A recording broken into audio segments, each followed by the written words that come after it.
What's going on, everyone? Welcome back to another video. I'm Michigan Sports Talk here, and in this one we got the Michigan vs Purdue preview as number 3 ranked Wolverines host Purdue in a night game in the Big House in Ann Arbor. Going to be going over the keys to the game, what to expect from both teams, key players to both sides of the ball, and also where both offenses and defenses stand up against each other. It's all going to be in this video and more, so let's go ahead and get right into it.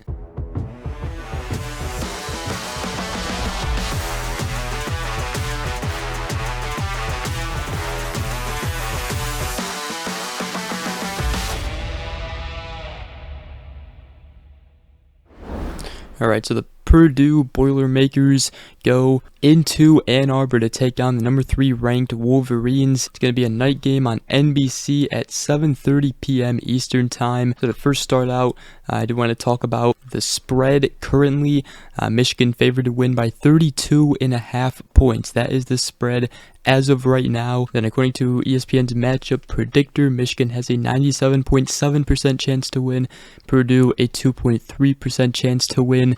Purdue coming into this one, they lost their last game to Nebraska as they lost it 31-14. They have not had a great season. They are 2-6 and 1-4 in the Big Ten, with their only Big Ten win coming against Illinois as they beat them 44-19. And then their other win was against Virginia Tech earlier in the season as they beat them 24-17. So definitely a different season for them compared to last year as they won the West Division, got into the Big Ten championship, and that is actually the last time Michigan and Purdue played each other.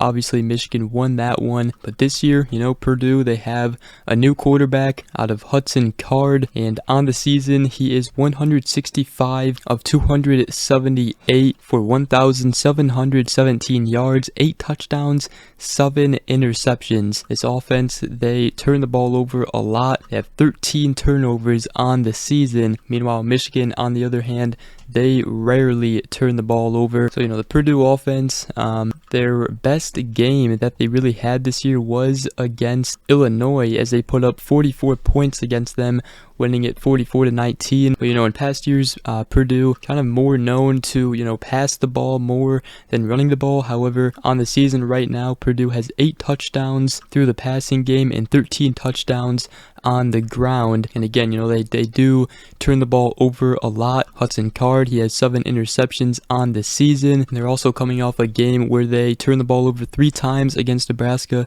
2 of them were interceptions. So if Purdue, if they want any chance in this one, they're gonna have to, put some razzle-dazzle onto their offense, pull a rabbit out of the hat, and they're going to have to limit the turnovers. Now, Michigan's defense, they have been phenomenal, only allowing 10 points to Minnesota, and that's the highest amount of points that they have allowed.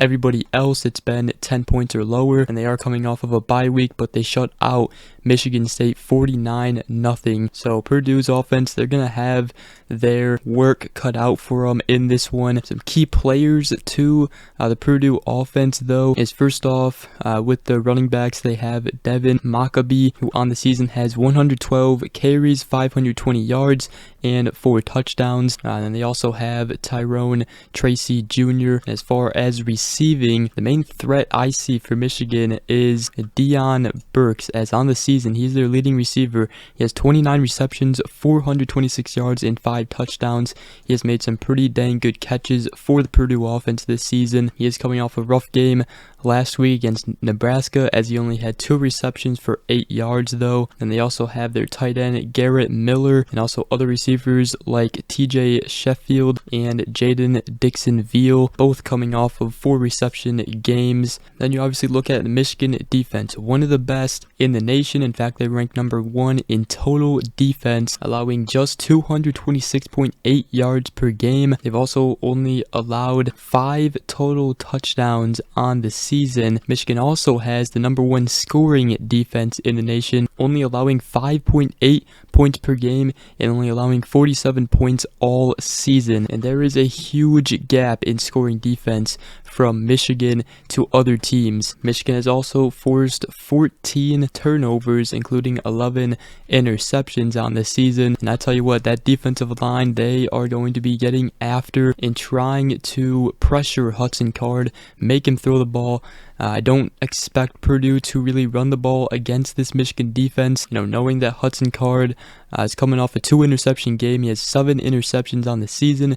Michigan, if Purdue's going to beat them, they're going to have Hudson Card throw the ball and beat them that way. But I don't expect an upset in this one at all. I think Michigan's defense will handle Purdue pretty nicely, and I even expect the Michigan defense to maybe get at least 2 turnovers in this game, but we'll have to see. That's one thing Purdue has to focus in on. They cannot turn the ball over and give the ball to Michigan if they want any chance in being close in this game. Then you look at the Michigan offense. One of the best in the country when it comes to efficiency. This Michigan team, they are the only team in college football right now to beat every single opponent thus far in the season by 20 plus points. And their last 4 games that they've played, they beat Nebraska 45-7, beat Minnesota 52-10, beat Indiana 52-7, and beat Michigan State 49-0. So it's not only the defense of Michigan that is really good, it is the offense. They're very efficient, they run the clock out, and they make the most out of every single drive. J.J. McCarthy obviously trying to continue his Heisman campaign on the season. He has 132 of 169 with 1,799 yards, 18 passing touchdowns, and 3 interceptions. I believe he has like 21 total touchdowns, but this Michigan team, this offense, they don't turn the ball over. J.J. McCarthy, he rarely makes mistakes. He has the best quarterback rating in college football right now, and he is definitely the best quarterback that Purdue has gone up against this season. Michigan, they not only have the passing game, they have the offensive line and the running backs to run the ball down your throat. They have Blake Corum and Donovan Edwards. Donovan Edwards has been struggling. However, Blake Corum, he has 111 carries, 605 yards, and 13 touchdowns on the season. There's no doubt if Michigan gets in the red zone and inside the 10-yard line, you can expect Blake Corum to most likely get a handoff and get into the end zone. Kalel Mullings has been injured the past 2 games for Michigan. He may be back against Purdue. Jim Harbaugh said that he was back practicing. And then as far as wide receivers, Michigan's leading wide receiver this season is Roman Wilson. 27 receptions, 446 yards, and 10 touchdowns on the season. One of the best receivers in college football right now. And they also have the tight end combo of A.J. Barner and Colston Loveland. They had phenomenal games against Michigan State. A.J. Barner had 8 receptions, 99 yards, and a touchdown. And Colston Loveland had 4 receptions, 79 yards, and 2 touchdowns. So those are 2 big-time targets that Michigan likes to use in their offense. And then they also have the senior wide receiver Cornelius Johnson, the sophomore receiver Tyler Morris. Another receiver to watch out for is the freshman Samaj Morgan. He's actually been getting some playing time. He's been playing really good recently. Another thing to keep in mind for the Michigan offense is they pull all their starters before the end of the 3rd quarter or early in the 4th quarter. J.J. McCarthy, I believe, has only played 1 drive in the 4th quarter this season, so don't expect Michigan starters, if it's a blowout, to be playing in the 4th quarter. In this one, they've done it all season long. That's just how dominant this team has been all season long. Now, the Purdue defense, I will say they did a great job last week of defending Nebraska's offense. Nebraska's offense, one of the best rushing offenses in the country, and they only allowed 155 rushing yards from them. Nebraska did score 31 points against them, though. However, Purdue's offense, did put their defense in some sticky situations as they had 3 turnovers.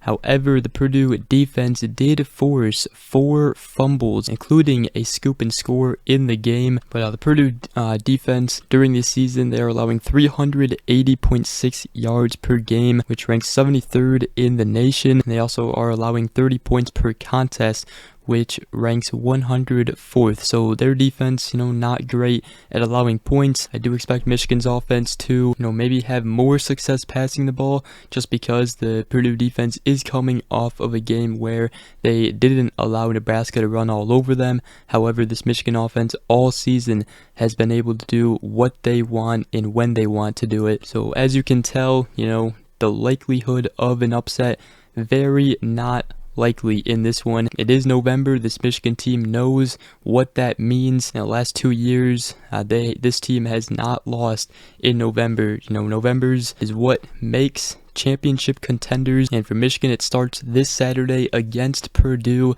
My score prediction for this game, I'm gonna go 45-7 Michigan. I think they do cover the spread in this one just because of how dominant they have looked, and quite frankly I don't think Purdue is that great of a team this year, and they might be the third worst team Michigan has played all season. Let me know what you guys think about this matchup between Michigan and Purdue.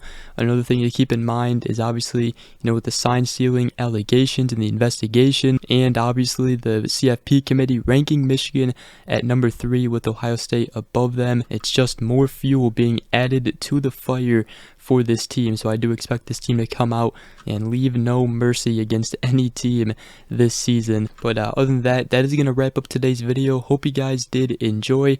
If you did, make sure you guys go ahead, drop a like, comment down below, and subscribe for more if you are new around here. I greatly appreciate it. But other than that, we will see you guys in the next video. Go Blue.